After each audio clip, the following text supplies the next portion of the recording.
இன்னைக்கு பாஜகவுடைய தலைவர் எல் முருகன் ஒரு பிரஸ் மீட்ல சொல்றாரு, பட்டியலின மக்களுக்கு டாக்டர் திருமாவளவன் துரோகம் இழைத்து விட்டார்.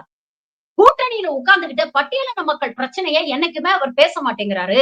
பட்டியலின மக்கள் பிரச்சனைக்கு என்னைக்கு இவர் முன்னால வந்து நின்னு போராடி இருக்காரு? அப்படிங்கிற கேள்வியை கேட்டிருக்கிறாரு. நாம பதிலுக்கு எல் முருகன் கிட்ட சில கேள்விகள் கேட்க வேண்டி இருக்கு. பட்டியலின மக்களுடைய பிரச்சனைனா டாக்டர் திருமாவளவன் மட்டும் தான் போராடணுமா? எல்லாருக்குமான கட்சி அப்படின்னு தானே பாஜகவ சொல்றீங்க. பாஜக என்னைக்கு பட்டியலின மக்களுடைய பிரச்சனைக்கு வந்து போராடி இருக்கு? வேங்கை வயல்ல பிரச்சனை என்னன்னா, முதல்ல அங்க போய் நின்னு போராடினது டாக்டர் திருமாவளவன். பாஜகவுல இருந்து எந்த தலைவர் போய் வேங்கை வயல்ல அந்த மக்களுக்காக போராடினாங்க? இன்னைக்கு அரசு பள்ளிகளில் படிக்கக்கூடிய பட்டியலின மக்களுடைய குழந்தைகளுடைய படிப்பு மேல கை வைக்குது பாஜக. ஒருங்கிணைந்த பள்ளி கல்வி திட்டம் மூலமாக நமக்கு வர வேண்டிய 2500 கோடி ரூபாய குடுக்க மாட்டோம்னு பிடிவாதம் பிடிச்சுக்கிட்டு இருக்கு.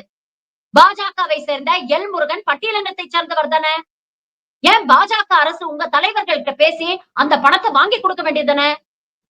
பாதிக்கப்படுறது பட்டியலின மக்கள் குழந்தைகள் தான். அவங்க படிப்புல கைய வைக்காதேங்க அப்படின்னு பேசுறதுக்கு என்ன தயக்கம் உங்களுக்கு? ஆணவ கொலைகள் நடக்கும் பொழுது முதல் ஆளா அங்க போய் நிக்கிறவர் டாக்டர் திருமாவளவன்.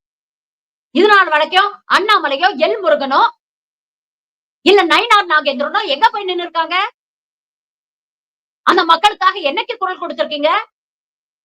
இப்ப நடந்த தூய்மை பணியாளர் போராட்டத்திலையும் நேரடியாக போய் அவங்கள சந்திச்சு, அது மட்டும் இல்லாம நேரடியாக முதல்வரையும் சந்திச்சு, அந்த மக்களுடைய கோரிக்கைகள் நியாயமானவை, அதை நிறைவேற்றுவீங்க அப்படின்னு பேசினவர் டாக்டர் திருமாவளவன்.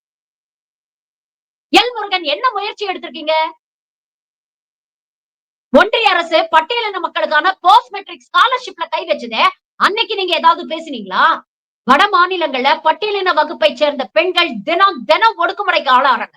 அந்த சமூகத்தை இந்த இந்துத்துவ கும்பல் என்ன பாடுபடுத்துது? என்னைக்காவது அதை எதிர்த்து எல் முருகன் போன்றவர்கள் குரல் கொடுத்திருக்கீங்களா? உங்களுக்கெல்லாம் டாக்டர் திருமாவளவன் பத்தி பேசுறதுக்கு யோக்கியதையே கிடையாது.